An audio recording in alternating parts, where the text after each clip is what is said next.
एक बार महात्मा बुद्ध किसी गांव में प्रवचन दे रहे थे। वे अपनी बात को समाप्त करते हुए बोले, मानव के दुख का कारण है स्वयं को किसी से बांधना।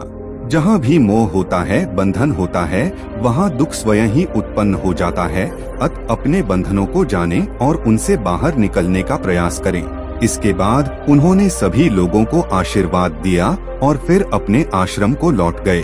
अगले दिन उनसे एक व्यक्ति मिलने आया। वह बुद्ध को दंडवत करता हुआ बोला, महात्मन, मैंने कल आपका उपदेश सुना। आपकी बातें मेरे हृदय में उतर गई हैं। मैंने अपने बंधनों को तोड़ दिया है, सारी मोह माया का त्याग कर दिया है। अब मैं आपकी शरण में आना चाहता हूँ। उस व्यक्ति की बातें सुनकर बुद्ध मुस्कुराए और धीरे से बोले, मुझे विस्तार से बताओ वत्स, तुमने कौन कौन से बंधन तोड़े और किसका मोह त्याग दिया है? वह व्यक्ति बोला, मेरे घर पर मेरे बूढ़े माता पिता और पत्नी है। मेरा एक छोटा बच्चा भी है। मेरी पत्नी बहुत बीमार रहती है। उसके कष्ट देखकर मैं अक्सर सोचता रहता था कि वह मर जाए या उसके कष्ट दूर हो जाएं। उसकी वजह से मैं बहुत दुखी रहता हूँ। लेकिन कल जब मैंने आपका उपदेश सुना तो मेरी समझ में आ गया कि मेरे परिवार से मेरा बंधन ही मेरे दुख खोन का कारण है। अगर मैं इसके चक्कर में पड़ा रहूंगा तो कभी सत्य को नहीं जान सकूंगा। इसलिए मैं अपने घर को त्याग कर आपके पास आया हूँ। बुद्ध ने पूछा, क्या तुम सचमुच सभी बंधनों से मुक्त हो गए हो? देख लो कहीं कोई बंधन तुम्हारे पीछे रह तो नहीं गया। वह व्यक्ति बोला, नहीं प्रभु, मैं अपने जीवन की सारी चीजों को पीछे छोड़कर आया हूँ और अब आगे बढ़ना चाहता हूँ। बुद्ध ने कहा, अगर ऐसी बात है तो फिर ठीक है, आज तुम यहीं आश्रम में रुको। कल मैं तुम्हें बताऊंगा कि तुम्हें क्या करना है। बुद्ध ने अपने एक शिष्य की ओर इशारा किया। शिष्य ने उसे आश्रम के अतिथि कक्ष में पहुंचा दिया। वह व्यक्ति उत्सुकता पूर्वक आश्रम की गतिविधियां देखता रहा। इन्हें देखकर वह बहुत प्रसन्न हुआ और अपने सौभाग्य पर इतराता रहा। अगले दिन बुद्ध ने उस व्यक्ति को एक कार्य सौंपते हुए कहा, तुम्हें पूर्व की दिशा में जाना है। वहाँ पर तुम्हें एक गांव मिलेगा। गांव के बाहर ही एक साधिका का घर है। वह तुम्हें कोई वस्तु देगी, उसे लेकर तुम्हें वापस मेरे पास आना है। वह व्यक्ति पूर्व दिशा की ओर चल पड़ा। गर्मी का मौसम था। कुछ ही देर में वह पसीने से तरबतर हो गया। उसे प्यास भी सताने लगी। सोचने लगा कि अगर इस समय मैं अपने घर पर होता तो इस तरह गर्मी में पसीना नहीं बहाना पड़ता। दूर और चलने पर उसे भूख सताने लगी, पर वह एक सुनसान बंजर रास्ता था। पास न तो कोई पेड़ था और न ही कोई पोखरा या तालाब थी। सोचने लगा कि अगर मैं इस समय अपने घर पर होता तो अपनी पत्नी के हाथ का बना स्वादिष्ट भोजन कर रहा होता। नहीं, क्यों बुद्ध ने मुझे गर्मी में इतनी दूर भेज दिया? देर तक चलने के बाद वह व्यक्ति गांव में जा पहुंचा। गांव के बाहर ही एक घर बना हुआ था। उसने दरवाजे के पास पहुंचकर उसे धीरे से खटखटाया। दरवाजे को एक साधिका ने खोला। उसके चेहरे पर एक अद्भुत तेज था। उसे देखकर मंत्रमुग्ध हो गया। साधिका ने उसे अभिवादन करते हुए कहा, मैं जानती हूँ कि आपको बुद्ध ने भेजा है, आप अंदर आ जाएं। व्यक्ति घर के अंदर चला गया। साधिका के कहने पर उसने पानी से हाथ मुंह धोया और एक चटाई पर बैठ गया। साधिका ने उसके सामने भोजन की थाली रख दी। वह जल्दी जल्दी भोजन करने लगा। उस व्यक्ति की नजर साधिका के पैरों पर पड़ी। उसके पैर बहुत सुंदर थे। वह उन्हें देखता ही रह गया। साधिका ने उसका ध्यान भंग किया। वह बोली, जिस व्यक्ति को बुद्ध के चरणों में स्थान मिल जाता है फिर उसे किसी अन्य के चरणों की आवश्यकता नहीं पड़ती।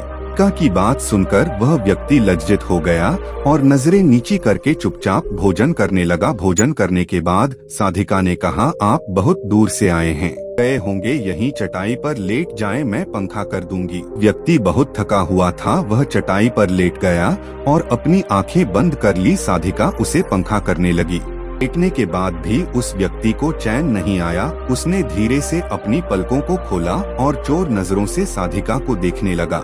सोचने लगा, यह स्त्री कितनी सुंदर है, इसकी वाणी कितनी मोहक है। अगर यह मेरी पत्नी होती तो मेरा जीवन स्वर्ग बन जाता। का इसके मन की बात समझ गई। वह बोली, शरीर में कुछ नहीं रखा है, यह केवल मांस मज्जा और अस्थियों का जोड़ है। व्यक्ति इसके आकर्षण से मुक्त हो जाता है, वही सत्य को प्राप्त कर पाता है। सुनकर वह व्यक्ति घबरा गया। वह चटाई से उठकर बैठ गया और बोला, अब मुझे बुद्ध के पास जाना चाहिए। आप मुझे वह सामान दे दें जिसके लिए बुद्ध ने कहा था। ने मुस्कुराकर जवाब दिया, बुद्ध ने आपको जिस कार्य के लिए भेजा था वह पूर्ण हो चुका है। सोचने लगा कि जिस स्त्री ने सच्चे मन से मेरा सत्कार किया, मैं उसके बारे में क्या क्या सोचता रहा। बाद वह बुद्ध के आश्रम की ओर लौट पड़ा। आश्रम में पहुंचकर वह व्यक्ति बुद्ध के चरणों में गिर पड़ा और बोला, महात्मन मुझे क्षमा कर दे, मैं बड़ा पापी हूँ। बात सुनकर बुद्ध मुस्कुराए और बोले, मैंने तुम्हें साधिका के पास इसीलिए भेजा था ताकि तुम अपने आप को देख सको। मुझे बताओ, क्या तुम सचमुच मोह और बंधन को त्याग चुके हो? व्यक्ति कुछ नहीं बोला, नजरें नीची किए चुपचाप खड़ा रहा। बुद्ध ने कहा, बाहरी बंधन और मोह को त्यागने से हम बंधन मुक्त नहीं होते, दरअसल बंधन और मोह हमारे भीतर ही होता है। मैंने परिवार को छोड़ दिया और सोचा कि मैं बंधन मुक्त हो गया, लेकिन जैसे ही तुम्हें अवसर मिला तुम्हारे भीतर का मोह जाग उठा। इसी वजह से आज तुम अपने आप को पापी समझ रहे हो। मुझे क्षमा कर दें प्रभु। व्यक्ति ने अपने हाथ जोड़ दिए। फिर वह धीरे से बोला, आप सही कह रहे हैं, मैं केवल अपनी पत्नी से पीछा छुड़ाना चाहता था। वह बहुत बीमार रहती है, 1 वर्ष से हमारे बीच संबंध भी नहीं बन पाए। मैं कुछ ज्यादा कमाता भी नहीं हूँ, इसलिए मैं अपने परिवार के दायित्वों का निर्वहन भी ठीक ढंग से नहीं कर पा रहा हूँ। शायद इसीलिए मैं अपने परिवार से पीछा छुड़ाना चाहता था। अब मैं समझ गया हूँ, मेरा परिवार ही मेरा सत्य है और उसके दायित्वों का निवर्हन ही असली कर्म है। बुद्ध बोले, मैं जो कुछ भी कहता हूँ वह अपने अनुभव के आधार पर कहता हूँ। लोग मेरी बातों को सुनते तो हैं, पर वे अपने स्वार्थ के अनुसार ही उसका अर्थ ग्रहण करते हैं। इसीलिए मोह, माया, कामना, इच्छा, वासना, क्रोध को लोग बाहर की ओर खोजते हैं, जबकि यह हमारे भीतर ही है। हम दूसरों को देखकर तरह तरह की कामना करने लगते हैं। कामना से इच्छा जन्म लेती है, इच्छा से वासना पैदा होती है और वासना की पूर्ति न होने पर क्रोध उत्पन्न होता है।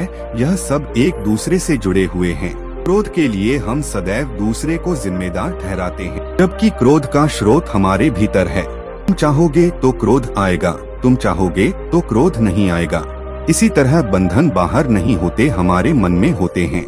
हम मन से ही किसी से जुड़ जाते हैं और मन के कारण ही हम दुख पाते हैं। लेकिन जो व्यक्ति इन बातों की गहराई तक पहुंच जाता है वह दुख खोन से हमेशा हमेशा के लिए मुक्त हो जाता है। दोस्तों, हमें उम्मीद है कि आपको बुद्ध की ये कहानी हमें दुख कौन देता है पसंद आई होगी। अगर पसंद आया है तो वीडियो को लाइक कर दीजिए। यदि आपको बुद्ध की कहानियों में रुचि है तो आप यहाँ लाल बटन पर क्लिक करके चैनल को सब्सक्राइब जरूर कर ले और ये से ही कहानियों का आनंद ले सकते हैं। धन्यवाद।